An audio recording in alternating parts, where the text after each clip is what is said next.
Good morning everyone, welcome back to the video series of Vivekananda public school. आज हम class 11th की chapter 1 the portrait of a lady के part 2 को समझेंगे।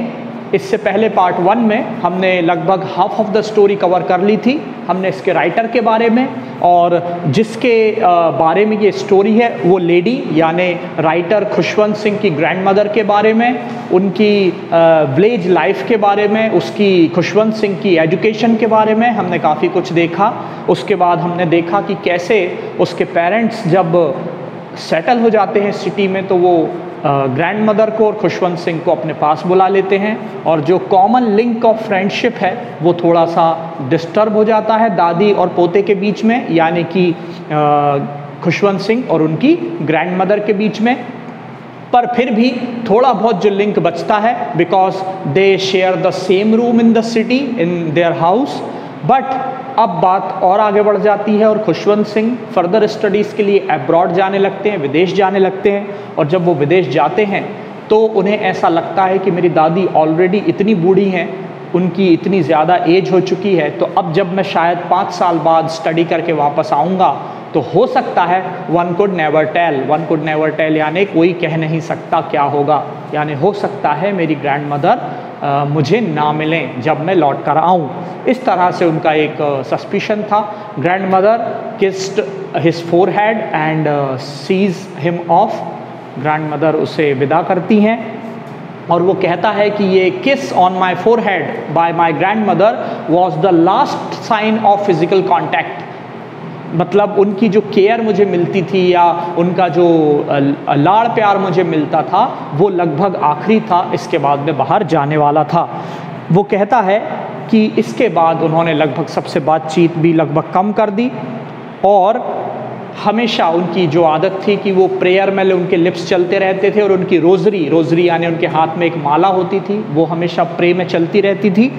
उनने वही चीज़ को कंटिन्यू किया और अब वो काफ़ी कम बात करने लगी बाकी सब लोगों से, क्योंकि कहीं ना कहीं मन ही मन वो कॉमन लिंक फ्रेंडशिप की दादी और पोते के बीच की टूट गई थी और इसलिए वो ग्रैंडमदर काफ़ी मन ही मन दुखी थी। लेकिन उन्होंने अपने इस अकेलेपन को, इस सिक्लूजन को एक रेजिग्नेशन की तरह, जिस तरह लोग अपने जॉब में रेजिग्नेशन देकर फ्री हो जाते हैं, उसी तरह उन्होंने इस सिक्लूजन को भी एक रेजिग्नेशन देकर एक तरह से एक्सेप्ट किया, रियलिटी ऑफ लाइफ मानकर एक्सेप्ट किया कि कभी ना कभी सबसे हमें दूर जाना पड़ता है।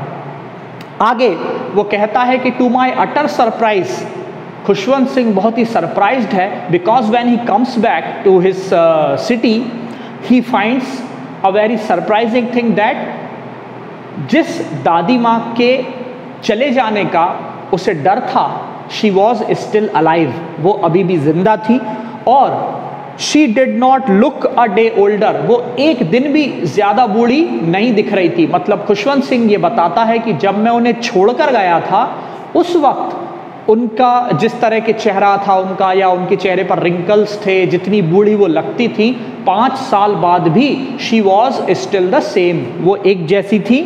और अभी भी I could hair her reciting her prayers, अभी भी वो प्रेयर रिसाइट करती थी even on the first day of my arrival. उनके जो सबसे हैप्पीएस्ट मोमेंट थे, जिस तरह गांव में जब वो खुशवंत सिंह को छोड़ने जाती थी टेम्पल वाले स्कूल में, तो डॉग्स को स्टेल चपातीज यानी रात की बची हुई रोटियां स्ट्रे डॉग्स जो होते हैं, आवारा डॉग्स जो होते हैं, उनको खिलाती थी। इसी तरह अब शहर में तो ये चीज़ अवेलेबल नहीं थी, इसलिए वो घर के बरामदे में, घर के कोर्टयार्ड में आने वाली चिड़ियों को, जिनको हम हाउस स्पैरो कहते हैं, उनको ब्रेड के छोटे छोटे टुकड़े खिलाती थी। और वो कहता है कि उनकी लाइफ का हैप्पीएस्ट मोमेंट जिसमें वो बहुत अच्छा फील करती थी वो यही था जब वो उन चिड़ियों को खिलाती थी और वो उन्हें कभी नहीं भगाती थी। कई चिड़ियाँ तो आकर उनके शोल्डर पर, उनके हेड पर बैठ जाती थी, but she never shoot them away, उन्होंने यानी दादी ने उन्हें कभी नहीं भगाया। आगे वो कहता है in the evening a change came over हर, जब खुशवंत सिंह आ चुका था उसके बाद वो देखता है कि शाम को दादी माँ में कुछ एक परिवर्तन, एक चेंज दिखाई दे रहा है, आ गया है।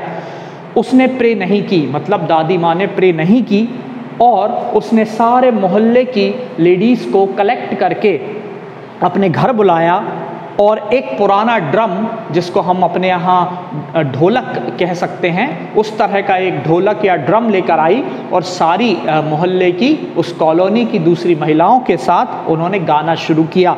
एंड कई घंटों तक she thumped the sagging skins of dilapidated drum. इसका मतलब, थंप का मतलब होता है किसी चीज़ पर ज़ोर से वार करना या मारना, जैसे हम ढोलक पे मारते हैं तो उसमें से साउंड क्रिएट होता है। तो जो उन्होंने ढोलक पर बहुत देर तक वो ढोल बजाती रही। एंड वो कहते हैं कैसा था वो, सैगिंग स्किन, सैगिंग यानी लटकती हुई, स्किन यानी वो एक पुराना ढोल था तो उसकी स्किन को सैगिंग स्किन बोला है। और डिलापिडेटेड यानी होता है जो बहुत ही जीर्ण शीर्ण हो गया हो, बहुत ही खराब हो गया हो या पुराना हो गया हो, ऐसा ड्रम, उसको वो बहुत लंबे समय तक, घंटों तक पीटती रही, यानी वो ढोल बजाती रही और महिलाओं के साथ गाना गाती रही। और क्या गा रही थी, होम कमिंग ऑफ वॉरियर्स। जब योद्धा युद्ध करके जीत कर वापस लौटते थे अपने राज्य में, तो जिन गानों को गाया जाता था उनकी प्रशंसा के लिए, उनके अप्रिसिएशन के लिए, उसको वो गा रही थी। और खुशवंत सिंह कहता है कि हमें लगातार गाते देखकर हमें बीच में इंटरफेयर करना पड़ा और उन्हें रोकना पड़ा। और पहली बार मैंने देखा कि उन्होंने अपनी प्रेयर को स्किप कर दिया, वो प्रेयर करना भूल गई। अगली morning, next morning, we found that she was ill. वो बीमार पड़ गई, उनको हल्का बुखार था, माइल्ड फीवर था। डॉक्टर ने कहा वो अपने आप चला जाएगा बुखार, मगर ग्रैंड मदर कहीं ना कहीं अंदर से जानती थी। ऐसा कहा जाता है या माना जाता है कि जब किसी व्यक्ति की मृत्यु पास आ जाती है तो उसे खुद ही एहसास हो जाता है कि वो बहुत लंबे समय तक अब जीवित नहीं रहेगा। तो उसने हमसे, दादी ने हमसे खुद कहा कि हर एंड वॉज नियर, लगता है मेरा अंत अब आ चुका है, इसलिए और कुछ ही घंटे बचे हैं मेरे जीवन की इस कहानी को ख़त्म होने में। तो वो कहती है, it's last chapter of my life and I skipped the prayer yesterday, so I do not waste a single minute. अब मैं एक भी पल फालतू नहीं वेस्ट करना चाहती। लास्ट डे मैंने प्रेयर नहीं करी थी, तो अब मैं सिर्फ प्रेयर करना चाहती हूँ। और वो सबसे बात बंद कर देती है। She stops talking to everybody. हमने इस चीज़ का प्रोटेस्ट किया, रोका उन्हें, मगर उन्होंने हमारे रोकने पर या समझाने पर कोई ध्यान नहीं दिया। चुपचाप अपने बेड पर लेट गई और अपनी माला जो वो थी वो करने लगी। और धीरे धीरे मैं उन्हें ध्यान से देख रहा था और एक समय ऐसा आया कि उनके लिप्स जो है उनका मूवमेंट रुक गया और उनके हाथों से लेटे लेटे वो माला गिर गई।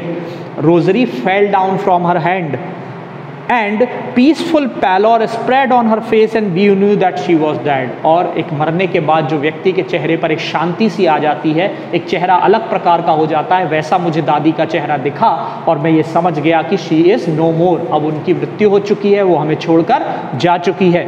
लास्ट पैराग्राफ में वो कहता है कि हमने उन्हें बेड से उठाया, क्योंकि ये रीति रिवाज था, उन्हें ग्राउंड पे लेटाया, उनको एक रेड कलर के श्राउड से, श्राउड यानी कफन होता है, लाल कलर के कपड़े से उन्हें ढक दिया। कुछ घंटों के बाद जब सबका रोना धोना चल रहा था, उसके बाद हमने कुछ अरेंजमेंट्स किए ताकि उनका फ्यूनरल कर सकें, उनका अंतिम संस्कार कर सकें।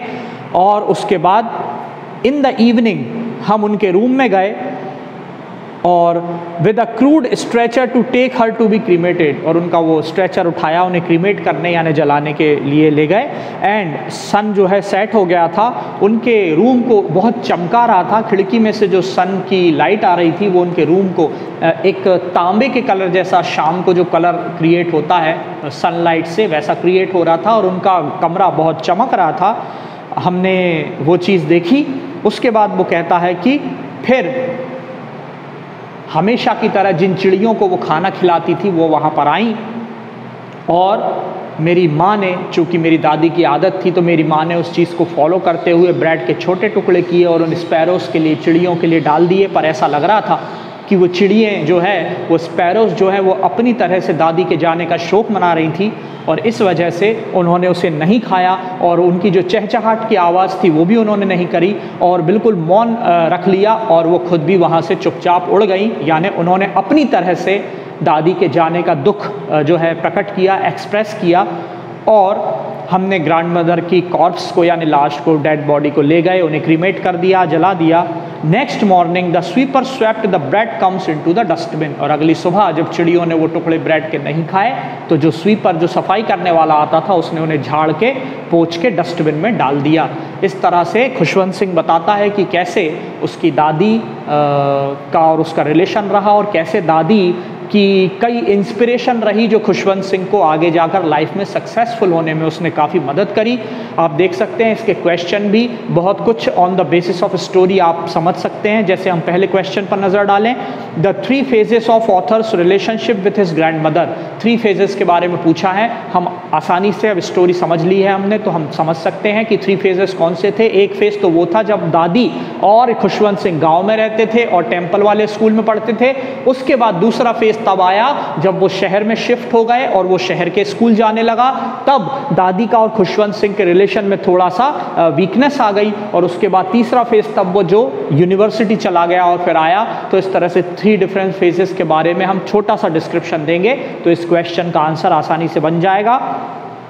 इसी तरह कुछ रीजंस पूछे हैं कि ग्रैंड मदर खुशवंत सिंह के शहर वाले स्कूल को क्यों पसंद नहीं करती थी, तो वो हम स्टोरी के बेस पर लिख सकते हैं इजीली कि वो जब उसको पता चलता है कि यहाँ पर स्क्रिप्चर्स और गॉड वाली पढ़ाई नहीं होती है बल्कि साइंस और इवन म्यूज़िक सिखाया जाता है, इस चीज़ को वो बहुत पसंद नहीं करती है। वो सोचती है कि म्यूज़िक तो भिखारी वगैरह के सीखने की चीज़ है, तो उसको ये वाली एजुकेशन सिटी की पसंद नहीं थी और मॉडर्न एजुकेशन पसंद नहीं थी। इस तरह on the basis of the story we can write and understand almost all the answers from the textbook। आप इनको समझिए, लिखकर देखिए, इनकी प्रैक्टिस कीजिए और till then thank you very much. हम सेकेंड पार्ट में इसको कवर करेंगे।